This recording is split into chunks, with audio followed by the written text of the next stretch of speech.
Hello বন্ধুরা, কেমন আছেন সবাই? আশা করি সকলেই খুবই ভালো আছেন। বলিউডের বিখ্যাত পরিচালক নীরাজ পান্ডে এবার তিনি খাকি দ্য বেঙ্গল চ্যাপ্টার নিয়ে আসতে চলেছেন। এর আগে তিনি খাকি দ্য বিহার চ্যাপ্টার তৈরি করেছিলেন। এই সিরিজের আর্টিস্টদের নাম প্রকাশ না করলেও সূত্রের খবর বলছে এই সিরিজে পুলিশের ভূমিকায় অভিনয় করবেন কলকাতার জনপ্রিয় সুপারস্টার জিৎ।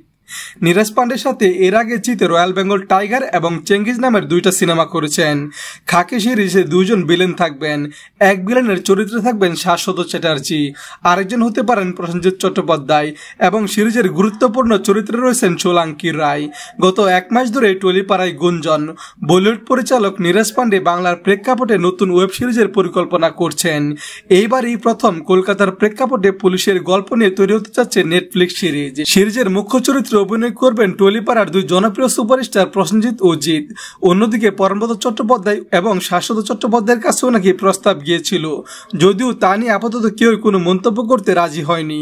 তবে এরকম বড় বাজেটের সিরিজে টলিপাড়ার প্রথম সারির অভিনেতাদের মধ্যে সোলাঙ্কির উপস্থিতিকে ইতিবাচক দিক হিসেবে দেখছেন অনেকেই।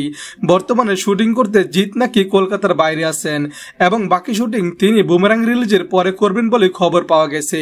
যাই হোক, এটা তারা এখন অফিসিয়ালি কোনো অ্যানাউন্সমেন্ট করে নাই, তাই কোনো নিউজ 100% কনফার্ম করে দেওয়া যাচ্ছে না।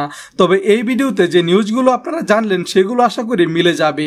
এই সিরিজের পরবর্তী আপডেট পেতে আমাদের চ্যানেল সাবস্ক্রাইব করে বেল আইকনটিতে ক্লিক করে দিন।